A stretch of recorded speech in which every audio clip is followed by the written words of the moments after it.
Hi guys, welcome back again. आज हम दोबारा वापस आए हैं चाय शाय और हम में। और आज मेरे साथ है मेरे दोस्त उदय, कैसे हो जब जिसको हम कह सकते हैं राघव चड्डा। वो भी जाली वो मर्जी को हमें यार जाली राघव चड्डा जैसा लगता हूं, मैं एडमिट करता हूं। उसके अंदर कोई दो राय नहीं है। लगता है कि नहीं लगता? कमेंट्स में बता दो एक बार। बिल्कुल कमेंट्स में ये चीज जरूर लिख देना और पहले सब्सक्राइब जरूर कर लेना। बट ये चीज बता दो लगता है कि नहीं लगता, ठीक है? और पहली चीज ये, हम इलेक्शंस के बारे में आज बात करने जा रहे हैं। उसके पहले वोट जरूर डालने जाना है इस बार 20 तारीख को। आज हम बात करेंगे पंजाब की इलेक्शंस की और कैसे आइडेंटिटी पॉलिटिक्स रोल प्ले कर रही है हमारी पंजाब की इलेक्शंस में। अरे यार मेरे सामने एक चीज है कि जब भी मैं पंजाब से बाहर जाता हूँ, पंजाब के अंदर भी काफी दोस्त कहते हैं कि पंजाब के अंदर आइडेंटिटी पॉलिटिक्स एग्जिस्ट ही नहीं करती है। बहुत सारी जानों से सुना ये चीज की एग्जिस्ट करती नहीं है बिल्कुल भी, कि हमारा जो धर्म है वो जो यहाँ पे लैंड मास है, गुरु नानक का लैंड मास है और यहाँ पे बिल्कुल उसको इक्वालिटी से ट्रीट किया जाता है। बट क्या चीज है ये, देखो ये कुछ हद तक ठीक है कि जैसे पूरे देश में एग्जिस्ट करती है, वैसा पंजाब के अंदर उतना जो था कास्ट डिवीजन उतना नहीं रहा। बट ऐसा कहना कि बिल्कुल एग्जिस्ट ही नहीं करती, क्योंकि कई जगह गुरुद्वारों के अंदर देखा जाता है कि दलित के साथ अभी भी डिस्क्रिमिनेशन होती है। और पिछले इतने सालों से पंजाब का जो सीएम फेस रहा है वो हमेशा से एक जट सिख ही रहा है। इस बार भी अगर कांग्रेस का आपको याद हो कि जो सुनील जाखड़ थे, उनको सिर्फ एक कारण के कारण सीएम फेस नहीं बनाया क्योंकि वो हिंदू थे। मतलब कैसे मेरे को यही लगता है, मतलब चाहे ये गुरुओं की धरती है बट हमें देखने की आदत है एक लीडर को, पंजाब के लोगों को देखने की ही आदत है कि एक सीएम फेस हमारा सिख हो।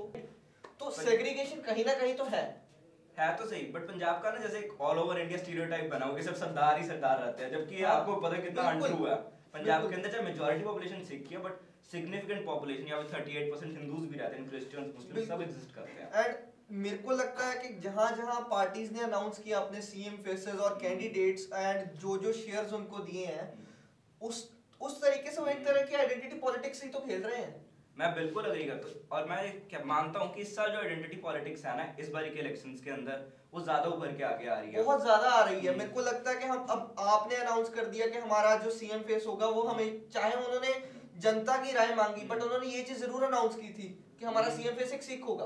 अरे उससे मेरे को बहुत सही बात याद आती है यार कि जब उन्होंने कहा कि हमने एक ही नंबर दिया और उस पर 22 लाख कॉल आ गए एक दिन के अंदर या 2 दिन के अंदर, एक दिन के अंदर। हाँ तो लाइक ये लॉजिकली भी कैसे पॉसिबल है कि 90% लोगों ने भगवंत मान ही कह दिया। बिल्कुल, मतलब वो चीज चलो लॉजिकली पॉसिबल है ना या नहीं, बट 22 लाख को मेरे हिसाब से वो एक सीएम चेहरे से ज्यादा एक नंबर दिखाना चाह रहे थे। एग्जैक्टली है ना, एक दिन में कि हमारे पास अगर भगवंत मान को कोई चूज कर भी रहा है तो इतने बंदे कर रहे हैं, एक नंबर मास कर रहा है हमारा, तो वो चीज दिखाने के लिए वो चीज आगे आई। वो बात तो सही है, पर एक चीज जो मैं इस पूरे आइडेंटिटी पॉलिटिक्स के मुद्दे पे रहने पे एक डिस्कस करना चाहूंगा कि पंजाब के अंदर इस साल हुआ क्या है कि आइडेंटिटी पॉलिटिक्स से लाइक आप देखोगे दलित चेहरे कितने हैं।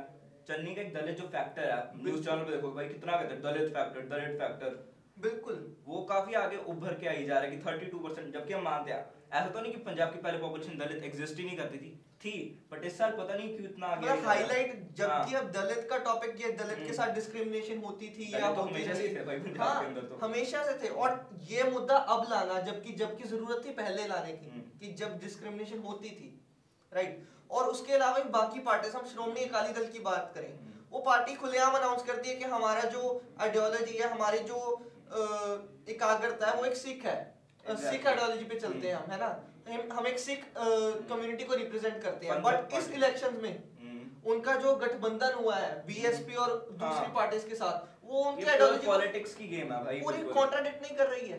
कॉन्ट्राडिक्ट तो कर रही है। देख बीएसपी बाहर की पार्टी है, आप बाहर की पार्टी है, शिवसेना इस बार देखो महाराष्ट्र की पार्टी के पंजाब के अंदर क्या मतलब उनका तो क्या है अपने कैंडिडेट्स को ध्यान में खड़ाने का। जो लोग कुछ सालों तक 84 के समय पे सिखों को मारने की और काटने की बातें कर रहे थे, अब वो इधर आके हमारे सामने हाथ जोड़ के वोट मांग रहे हैं। दूसरी चीज ये कि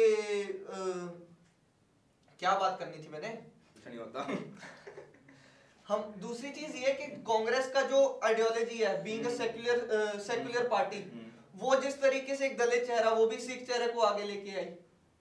दलित चेहरे तो आगे आने चाहिए थे, दलित पिछड़े हुए हैं और अभी भी रहेंगे यार वो आगे भी, ये नहीं कह सकते कि पिछड़े थे नहीं या रिजर्वेशन से उनका बहुत ही ज्यादा भला हो गया, ऐसा नहीं है। बट आइडेंटिटी पॉलिटिक्स पंजाब में थी और रहेगी, इसके इतने ही एग्जांपल्स आपको मिल जाएंगे है। बट ये जो पार्टीज कहती हैं कि हम सबके लिए काम कर रहे हैं पंजाब में और किसी को ऐसे ट्रीट नहीं किया जाएगा, बट ये एग्जाम्पल खुद ही सेट कर रहे हैं कि हम एक आइडेंटिटी को आगे रख रहे हैं।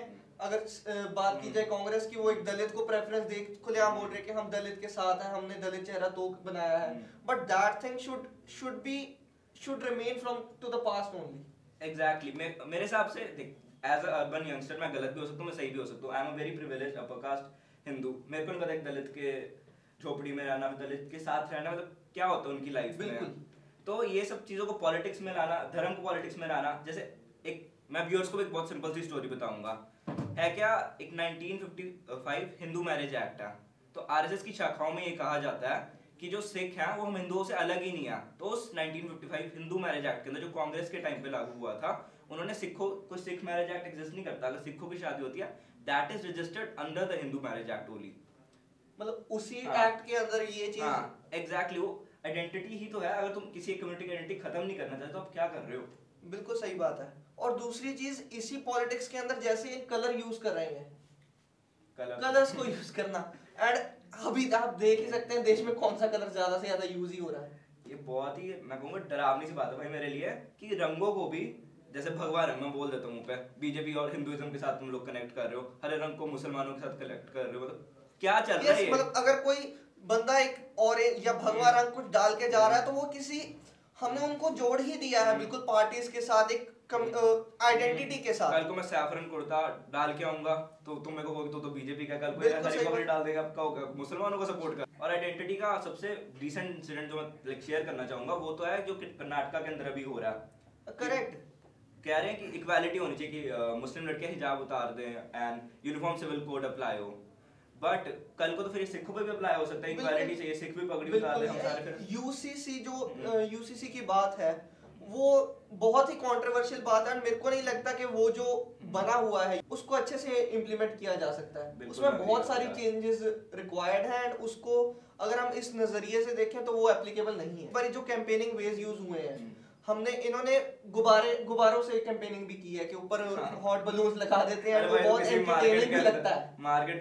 मेरे पड़ोसी के घर पे इतना बड़ा आशू का पोस्टर, जो अभी इधर लुधियाना से कांग्रेस कैंडिडेट है, इतना पता नहीं कितना अजीब से ही लग रहा है। मैं सुबह उठूं बाहर देखो आशू का पोस्टर लगा हुआ है भाई, मैं मॉर्निंग वॉक आशू का पोस्टर लगा हुआ है एंड सारी जगह पे घूम रही है चीजें वो, है ना। और झंडे के रूप में इन्होंने गुब्बारा लगाया हुआ है, सैफरन रंग पे किसी पॉलिटिशियन का फेस लगाया हुआ है, एंड वो कहीं ना कहीं कईयों को ऑफेंड भी कर रहा है। ऑफेंड तो कर रहे, सोचने की बात है, इतना पैसा भाई तुम इलेक्शन में लगाई जा रहे हो, राइट, करेक्ट, उड़ा के पैसा लगाई जा रहे हो इलेक्शन पे। बात आती है नजरिए की। नजरिए से हम ये भी चीज को देख सकते हैं कि क्या हम आउटसाइडर्स को उतना मौका देना चाह रहे हैं कि वो पंजाब की पॉलिटिक्स में प्ले कर सकें। Punjab has always been a very welcoming state, जो मेरा ओपिनियन है। And as an urban youngster मैं देखता हूँ आपकी इतनी रैलीज निकल रही है, बहुजन समाज पार्टी की इतनी रैलीज निकल रही है, सब कुछ निकल रहा है, बट मैं ये देख रहा हूँ कि जो बाहर वाले फेसेस जो यहाँ पे रेजिडेंट ही नहीं है, जो यहाँ पे रहे ही नहीं है, वो आके इलेक्शन कंटेस्ट कर रहे हैं। मतलब कहीं तक समझ आता है कि वो इलेक्शंस को बूस्ट करने में हेल्प कर सकते हैं, बट क्या हम उनको एक सीएम चेहरा या हम एक एमएलए चेहरा देख सकते हैं जिसको हमारी प्रॉब्लम्स के बारे में, हमारे कल्चर के बारे में या हमारी क्या क्या मांगे हैं उसके बारे में बिल्कुल पता ही नहीं। rather be it a single individual, rather be it a party। भाई मैं अग्री करता हूँ, बट सिंपल सी बात है कि मैं अभी ना इतना बड़ा हूँ कि मैं कोई इलेक्शन वगैरह ना पॉलिटिक्स की इतनी कुछ नॉलेज हो, बट कोई भी अगर गुडविल लेके आ रहा है, अच्छी नीयत से आ रहा है पंजाब के लिए कोई काम करने, we are the most welcome. और कोई डिसीट के साथ आ रहा है, that is not welcome in Punjab. मतलब हम यही कहें कि मतलब आओ, वेलकम है, बट हम अच्छी नीयत से आओ, अच्छी नीयत से आओ, बिल्कुल। हाँ, ये चीज ठीक है। बाकी हम बात करते हैं कि जो यार ਤੁਸੀਂ ਕਰੋ यार ਮੈਨੂੰ डिस्टरबेंस ਹੁੰਦੀ ਉਹਦੇ ਤੋਂ। ਅਸੀਂ ਕਹਿੰਦੇ ਕਿ ਜਪਨ ਬਹੁਤ ਸੋਹਣਾ ਕਰ ਰਿਹਾ, ਉਹਨੇ ਚ ਤੋਂ ਡਿਸਟਰਬ ਹੋ ਗਿਆ। तो गलत ਗੱਲ है ना, जपन सोना नहीं कर रहा नहीं क्या सी होने रहा है, कुछ हो रहा है इधर कुछ कितना मैं जो बोल रहा है मैं ताकत ये ना मैं सही जा रहे हैं बहन का लोड़ा, तू बोल ना रखो। ठीक है, ये वाला पॉइंट हो गया ना, हो गए खत्म हो गया, अगले पे पहुंचो। ਉਹਦਾ ਹੱਥ ਕੱਟ ਰਿਹਾ ਦੇਖੋ तो वो यार इधर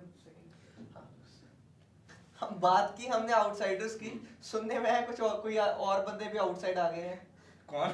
मैं नाम नहीं लूंगा, मैं डरता हूँ, मैं सिंपल बोल रहा हूँ। राम रहीम जी एकदम इलेक्शंस के पास आके, राम रहीम जी इंसान क्या क्या है, उनके नाम क्या है? मैसेंजर ऑफ गॉड का कहा जाता है, अपने आप को ही कहते हैं मैसेंजर ऑफ गॉड, बट इस मोमेंट पे इलेक्शन के टाइम पे बाहर आना उनका, एंड मेरे को नहीं पता बट ये डेरा और ये संत समाज जो भी है ये क्या रोल प्ले कर रहा है इलेक्शन में, इसके ऊपर हमें लाइट डालनी चाहिए। सिंपल सी बात है, ट्रेडिशनली अगर सीरियसली बात करें ना, जो डेरास और जितने भी स्पिरिचुअल गुरुज है ना, they have always served as a big voter base for political parties. जितने हमारे नेता हैं ऑल ओवर इंडिया जाते हैं, इनके पैर छूते हैं, इनसे सपोर्ट मांगते कि हमारी पार्टी को वोट कराओ। बट ये तो हमेशा से ही होता आ रहा है। ये चीज तो है, बट जो ये रोल प्ले इस इलेक्शन के बारे में कर रहे हैं, हम देखते हैं कि क्रिमिनल्स भी अंदर आ रहे हैं। और जिनके ऊपर बात करेगा, मैं लिटरली पढ़ा 25% जो हमारे है ना एमएलएस कैंडिडेट्स इस बारी सारे क्रिमिनल्स हैं। पिछली बार से तीन फोल्ड इंक्रीज है, वही 3 गुना। मतलब इस टाइम जो कंटेस्ट कर रहे हैं इलेक्शंस 25% उनके ऊपर अगर लॉ ही भरोसा नहीं करे तो हम कैसे भरोसा कर रहे हैं यार। लॉ तो यार अब इतने अपने आसाराम बापू भी थे, रामदेव जी, लॉ तो किसी पे भरोसा नहीं कर रही।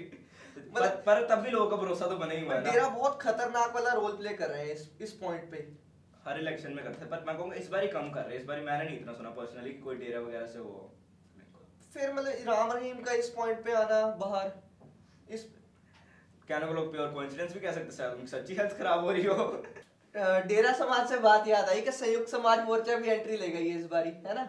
मजाक करने जा रही है आज तो इलेक्शन। मजाक तो करने जा रही है, बट कर क्या रही है? अरे भाई, जिस पार्टी को इलेक्शन कमीशन नहीं संबल दे रही थी, उसको पंजाब के लोग क्या अपना वोट देंगे? सही बात है कि मतलब जहाँ पे वो एज अ रोल प्ले कर रही थी, एज अ मूवमेंट, वो जो उसके फॉलोअर्स थे वो वहाँ पे टेंट हो रहे हैं।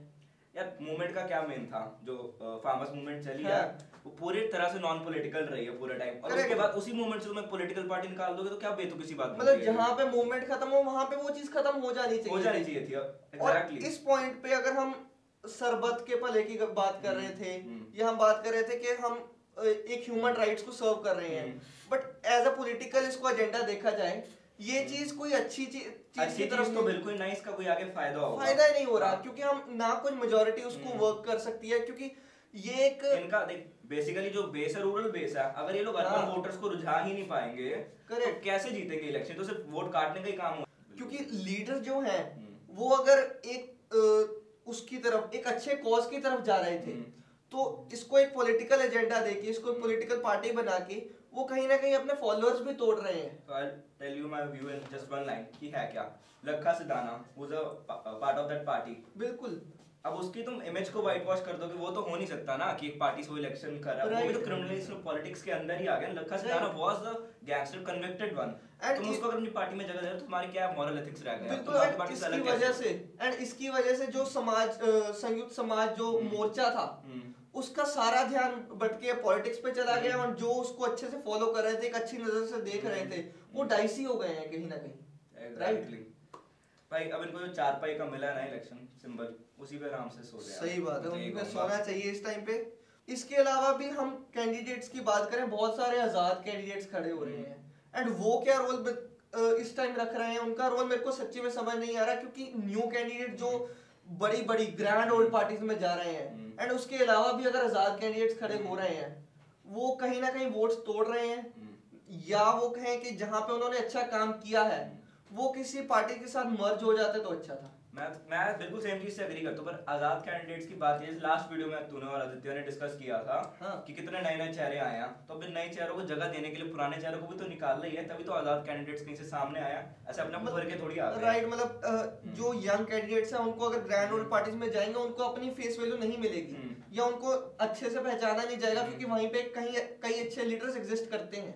एग्जैक्टली। मैंने ना भाई एक न्यूज हेडलाइन पढ़ी थी कि 31% ऑफ द वुमेन कैंडिडेट जो पंजाब के अंदर है, दोज आर इंडिपेंडेंट। और इससे एक बड़ी कहूंगा गलत चीज हमारे समाज के बारे में सामने आती है कि पंजाब के अंदर सिर्फ 7% वुमेन कैंडिडेट्स हैं। 1304 कैंडिडेट्स में से सिर्फ 93 आर वुमेन। बट मैंने चंदी जी का इंटरव्यू सुना था, उसमें उन्होंने बताया, उनसे पूछा गया था कि यार विमेन कैंडिडेट्स को सीट दे दो ना यार, क्या बात क्या है, तो उन्होंने कहा कि यार वो सिस्टम नीचे से क्रिएट नहीं हुआ।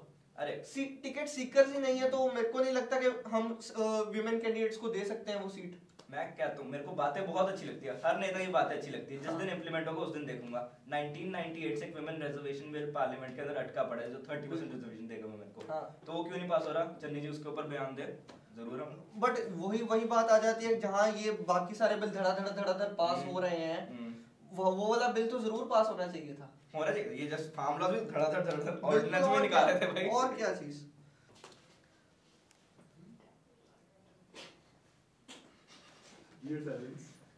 चलो, एंड जो ये मनी स्पेंड कर रहे हैं हम उसके देखते हैं कि कितने एक्सपेंसिव लीडर भी निकल के आ रहे हैं। भाई elections are bound to be expensive अगर तुम्हारे लीडर्स ही इतने अमीर हो। हाँ। As a matter of fact आपके एमएलए फ्रॉम मोहाली कैंडिडेट अभी के लिए ही is the richest MLA of Punjab 230 crore in asset. Second पे कौन आता है? यू ऑल माइट गेस, छोटा बादल, सुखबीर सिंह बादल। यस 202 करोड़ रुपए।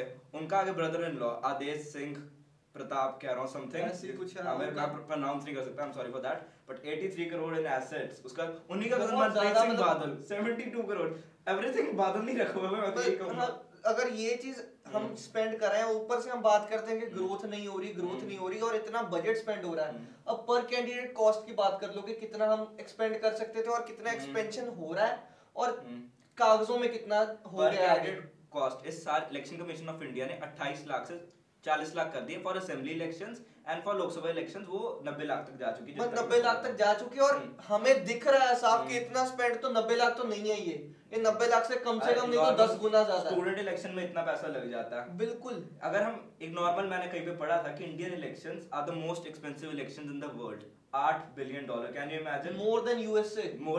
दुनिया के सबसे एक्सपेंसिव इलेक्शन हम कैसे कंडक्ट करा पा रहे हैं भाई, जबकि हमारे 400 मिलियन लोग पॉवर्टी में हैं।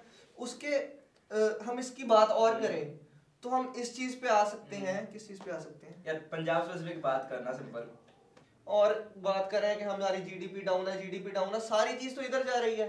मतलब मेरे को सेंट्रल हाँ। और अगर इतना ये स्पेंड कर रहे हैं तो ये मनी सही स्पेंड हो रहा है या सही हाथों में जा रहा है? मतलब हमें तो बिल्कुल समझ नहीं आ रहा कि इतना पैसा लग कहाँ से रहा है, आ कहाँ से रहा है। मतलब सच्ची में हम ऑडियंस से ही पूछना चाहेंगे कि अगर आपको पता है तो आप कमेंट सेक्शन में जरूर बताइए कि इतना पैसा कहाँ लग रहा है, कहाँ आ रहा है और कहाँ जा रहा है। Do subscribe to YouTube channel and do follow Instagram page and vote देने जरूर जाइएगा एंड ऑल द बेस्ट।